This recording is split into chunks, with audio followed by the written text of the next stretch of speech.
Channel को subscribe करें, video को लाइक करें। बिस्मिल्लाहिर्रहमानिर्रहीम, अल्हम्दुलिल्लाहि रब्बिल आलमीन, वस्सलातु वस्सलामु अला सय्यिदिल मुरसलीन व अला आलिहि व सहबिहि अजमईन। हमारे आज के प्रोग्राम में गुजरात से जनाब समीर महमूद साहब ने ये सवाल किया है कि मैंने 17 साल तक सूदी बैंक में काम किया। अल्लाह ताला ने मुझे सूद से दूर रहने की तौफीक दी तो मैंने बैंक की मुलाजमत छोड़ दी, जिसके बाद मैंने अपनी जिंदगी में बहुत बड़ी मुस्बत और हैरत अंगेज तब्दीली देखी है। लेकिन आजकल हलाल मुलाजमत मिलना बहुत मुश्किल है। मुझे 2.5 साल हो गए हैं लेकिन उनको काम नहीं मिल रहा और मैं 5 अफराद के खानदान का वाहिद कफील हूँ। तो अब क्या मैं कस्टमर सर्विस में काम करते हुए दस्तावेजात और पार्सल मुंतकिल करने वाली कोरियर सर्विस है उसमें दरखास्त दे सकता हूँ? और मसला ये है कि बाज दफा उसमें कुछ हराम चीजें जो हैं उनको भी लाना ले जाना पड़ता है, तो उसके लिए फिर मुझे क्या करना होगा कि क्या मैं उसको करूं या ना करूं? तो जवाबन अर्ज ये है कि कोरियर कंपनी में काम करना बजाते खुद जायज है, लेकिन अगर कोई कोरियर कंपनी हराम चीजों को मुंतकिल करने के लिए मुख्तस हो, मिसाल के तौर पर सूदी बैंकों की दस्तावेजात एक जगह से दूसरी जगह पहुंचाना, या इस किस्म की जो हराम चीजें हैं, शराब है या और गाने बजाने के आलात हैं या उनकी जरूरत की चीजें हैं, तो वो फिर हैं, तो उसमें से बचना होगा। तो इस बिना पर आप इस मुलाजमत के लिए अप्लाई करें या ना करें, इसका ताल्लुक आपकी इस मुलाजमत में जिम्मेदारी पर मुनहसर है कि आप जिन कामों की निगरानी करेंगे और जिन सारिफीन के मसाइल हल करेंगे वो कैसे हैं। चुनांचे जो काम हराम होगा आप नहीं करेंगे, लिहाजा दस्तावेजात और हलाल पार्सल मुंतकिल करने से मुताल्लिक मामलात आप सर अंजाम दे सकते हैं। लिहाजा अगर आपको मुलाजमत इस शर्त पर दी जाए तो फिर आप इस जगह मुलाजमत कर सकते हैं, उसमें कोई हरज नहीं है। फिर वगरना अगर आपको इतनी मकदार में ही गुनाह मिलेगा जितनी मकदार में आप हराम चीजों के लिए अपनी खिदमत पेश करेंगे। लिहाजा शराब का वसूल करना है, मुंतकिल करना है, सूदी और इंश्योरेंस की दस्तावेजात मुंतकिल करनी है, गाने बजाने की जो चीजें हैं वो मुंतकिल करनी है, तो ये सब काम जिस कदर आप करेंगे उतने ही आपको गुनाह होगा। ऐसे ही इस कंपनी के जरिए भेजे या मंगवाए जाने वाले किसी भी हराम चीज के पार्सल का मामला है, तो इसमें कोई दो राय नहीं है कि शराब को मुंतकिल करना हराम काम है और गुनाह के कामों में ताउन के साथ साथ इंसान को सही हदीस में साबित लानत का मुस्तहक भी बना देता है। नीज हर ऐसी चीज को मुंतकिल करना हराम है जो अल्लाह ताला ने हराम करार दी है। तो इसके बारे में बाज़ उलमा ने यही फतवा दिया है। जब उनसे यही पूछा गया तो उन्होंने जवाब यही दिया कि किसी मुसलमान के लिए शराब बनाने वाली फैक्ट्री या शराब के गोदाम या शराब से मुतालिक किसी भी काम की मुलाजमत करना जायज नहीं है। इस काम की बदौलत हासिल होने वाली कमाई भी हराम है। इसलिए उस मुसलमान पर लाजिम है कि उसके अलावा कोई हलाल काम तलाश करे और पहले जो कुछ उससे हो चुका है उसकी अल्लाह ताला से माफी मांगे। इसलिए कि इरशाद बारी ताला ये है कि वतआवनु अलल बिर्रि वत्तक़वा वला तआवनु अलल इस्मि वल उद्वान वत्तक़ुल्लाह इन्नल्लाह शदीदुल इक़ाब। फरमाया कि नेकी और तकवा के कामों में बाहमी ताउन करो, गुनाह और ज्यादती के कामों में बाहमी ताउन मत करो, तकवा इलाही अपनाओ, यकीनन अल्लाह ताला सख्त सजा देने वाला है। तो लिहाजा फिर मज़कूरा हुक्म में कोई तब्दीली नहीं होगी, चाहे वो शराब नोश कोई काफिर हो या मुसलमान हो, उसमें कोई फर्क नहीं पड़ता। और इसी तरह ये सवाल किया गया कौंसल से कि कुछ असातिज़ा तलबा से शराब वगैरह उठाकर लाने को कहते हैं, अगर गैर मुस्लिम है तो उसे शराब उठाकर देना हराम होगा या हलाल?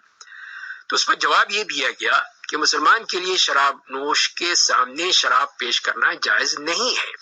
इसलिए कि नबी करीम सल्लल्लाहु अलैहि वसल्लम ने शराब उठाने वाले जिसकी तरह उठाकर ले जाए दोनों पर लानत फरमाई है।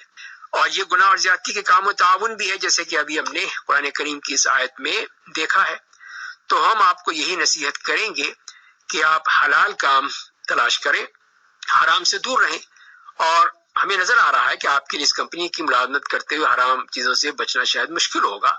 लेकिन फिर भी हम उम्मीद यही रखते हैं अल्लाह ताला से कि आपको वो उससे बेहतर हलाल जरिया माश अता फरमाए और आप फिर आसानी से अपनी तमाम जरूरियात पूरी कर सके। और जिसके बारे में अल्लाह ताला का ये वादा है, जैसे कि इस इरशाद बारी ताला में फरमाया गया, वमन यत्तक़िल्लाह यजअल लहू मखरजा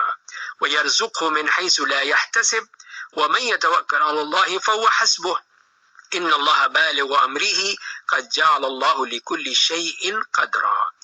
और जो शख्स अल्लाह से डरता है, اللہ اس کی مشکلات سے نکلنے کے لیے کوئی راہ پیدا کر دے گا اور اسے ایسی جگہ سے رزق دے گا جہاں اسے وہم و گمان بھی نہیں ہوگا، اور جو شخص اللہ پر بھروسہ کرے تو وہ اس کے لیے کافی ہے۔ اللہ اپنا کام پورا کر کے رہتا ہے، بلا شبہ اللہ نے ہر چیز کا ایک اندازہ مقرر کر رکھا ہے۔ تو دیکھیے اس آیت کریمہ میں بھی اللہ تعالیٰ نے اس بات کا ایک طرح سے وعدہ لیا ہے، وعدہ کیا ہے کہ جو شخص بھی تقوی اختیار کرے گا، اللہ سے ڈرے گا، اللہ تعالیٰ اس کے لیے راہ کھول دے گا، خود بخود راہ کھول جائیں گی، اور پھر یہ بھی جو فرما دیا کہ اس کو وہاں سے ملے گا جس کا اس کو کوئی گمان بھی نہیں ہوگا کہ وہاں سے مل جائے گا۔ تو یہ ہے وہ اصل چیز کہ ہمارے اندر وہ اس قسم کا تقوی ہو، توکل ہو اور اللہ سے مانگنے کا جذبہ ہو، تو اللہ تعالیٰ ضرور اپنے بندوں کی مدد کرتا ہے۔ اور ایسے ہی ہمارے پیغمبر صلی اللہ علیہ وسلم نے فرمایا کہ جو شخص کوئی چیز اللہ کے لیے چھوڑ دے تو اللہ تعالیٰ اسے اس سے بہتر عطا فرماتے ہیں۔ تو یہ دیکھ لیجئے کہ یہ بھی کتنی بڑی خوشخبری ہے کہ جو اللہ کے لیے چھوڑ دے۔ اگر آپ اس ملازمت میں دیکھتے ہیں کہ آپ کے لیے حرام کام ہے تو یہ سمجھے کہ نہیں یہاں پہ تنخواہ اچھی ہے، یہاں پہ گزارا ہو جائے گا، یہاں چلنے دے، کوئی بات نہیں، تو یہ صحیح نہیں ہے۔ تو اگر آپ اس کو اللہ کے لیے چھوڑ دیں گے اور اسی خوف سے چھوڑ دیں گے کہ اللہ کے ہاں میری پکڑ ہوگی، تو یقیناً اللہ تعالیٰ اس کے بدلے میں آپ کو اس سے بہتر عطا فرمائیں گے۔ اور یہ چیز جو ہے مجرب ہے کہ جس نے بھی اس قسم کی جذبے کے ساتھ، تقوی الہی کے ساتھ، اللہ کے خوف سے یہ چیز کی ہے، اللہ تعالیٰ نے اس کی مدد فرمائی اور اس کو اس حرام سے بچنے کی وجہ سے بہترین اس کا بدلہ عطا فرمایا، بہترین ملازمت کی صورت میں، بہترین کوئی مدد کی صورت میں، کسی تعاون کی صورت میں۔ تو یہ اللہ کا جب وعدہ ہے، اور ظاہر ہے کہ اللہ کے وعدے جو ہیں وہ ایسے تو نہیں ہوتے کہ وہ غلط ہو جائیں، بلکہ وہ تو پکا وعدہ ہوتا ہے، تو ہمیں اس پہ یقین ہونا چاہیے، اور اس کے جو عدم یقینی ہے یا بے یقینی ہے وہ نہیں ہونی چاہیے، اس لیے کہ شیطان پوری کوشش کرے گا کہ آپ کے دل سے یقین کا جو درجہ ہے وہ نکال دے، اور اگر آپ پوری طرح مطمئن ہوں گے تو اللہ تعالیٰ کی مدد ہوگی، جیسے کہ ابھی ہم نے اس آیت میں دیکھا کہ کس طرح اللہ تعالیٰ نے یہ وعدہ فرما دیا ہے کہ اللہ تعالیٰ اس کو وہاں سے رزق دے گا جہاں سے اس کی گمان بھی نہیں ہوگا۔ تو یہ ہمیں خیال رکھنا چاہیے، اللہ تعالیٰ پہ مکمل یقین اور ایمان اس بات کا کہ وہی رزاق حقیقی وہ ہے،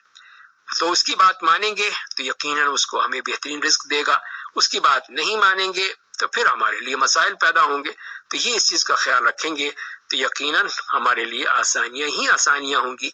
جیسے کہ اسی ارشاد میں فرمایا گیا۔ اللہ تعالیٰ ہمیں سمجھنے اور عمل کرنے کی توفیق عطا فرمائے۔